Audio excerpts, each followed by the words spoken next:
এক ভয়ঙ্কর ঝড়ের রাতে গভীর জঙ্গলের এক কোণে একটি সিংহী সন্তান প্রসব করে। কিন্তু ভাগ্য ছিল নির্মম। সন্তান জন্মানোর কিছুক্ষণ পরেই সিংহীটি মৃত্যুবরণ করে।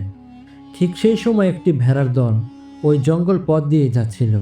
তারা মাটিতে পড়ে থাকা অসহায় ছোট্ট সিংহ শাবকটিকে দেখে নেয় এবং নিজেদের সঙ্গেই নিয়ে নেয়।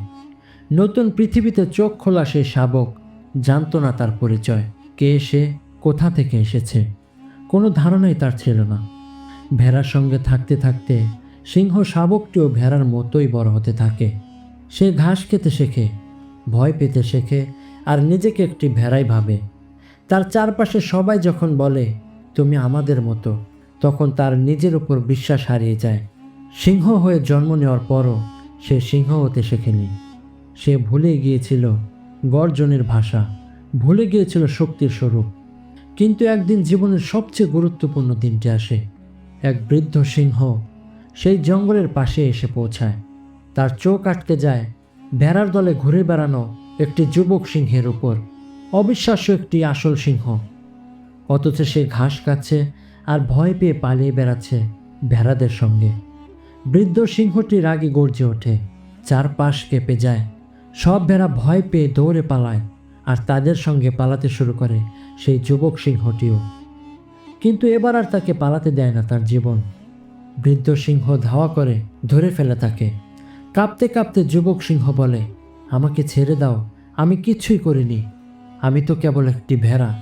তার কণ্ঠে ভয়, চোখে জল, অথচ গলায় যে সে সিংহের গর্জন বহন করে তা সে নিজেই জানে না। বৃদ্ধ সিংহ তখন তাকে চুপচাপ টেনে নিয়ে যায় নদীর ধারে, বলে তোমার মুখটা পানিতে দেখো। প্রথমবারের মতো যুবক সিংহ নিজের প্রতিবিম্ব দেখে পানির মধ্যে।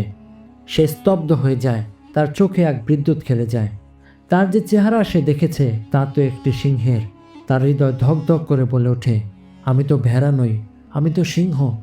ঠিক সেই মুহূর্তে তার ভেতরে যেন আগুন জ্বলে ওঠে, আর সেই আগুনের শক্তিতেই সে গর্জে ওঠে একটি প্রকৃত সিংহের মতো।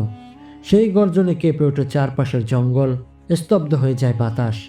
তার ভেতরে সমস্ত ভয়, সমস্ত ভুল ধারণা মুহূর্তেই ভেঙে পড়ে। সে উপলব্ধি করে যেটাকে এতদিন বাস্তব ভাবছিল সেটা ছিল কেবল এক মিথ্যে। ভেড়ার মতো জীবন, ভেড়ার মতো ভাবনা সবই ছিল তার চারপাশ আর মনের তৈরি এক কারাগার। সেই দিন সে নতুন জন্ম নেয়। সে বুঝে যায় নিজের পরিচয়কে ভুলে থাকা মানেই শক্তিকে বন্দি করে রাখা। সে অনুভব করে ভয় তাকে গড়তে পারেনি, কারণ সে গঠিত হয়েছে গর্জনের আগুন দিয়ে। বন্ধুরা, তুমি যাদের সঙ্গে বড় হয়েছ সেটা তোমার পরিচয় নির্ধারণ করে না। তুমি কার কথা শুনে নিজেকে ছোট ভাবছ সেটা সত্যি নয়।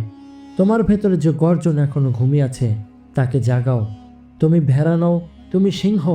আর সিংহের জায়গা কখনো ভেড়ার দলে হয় না। জেগে ওঠো, গর্জে ওঠো, নিজের আসল রূপ চিনে নাও। বন্ধুরা, এখনো সময় আছে।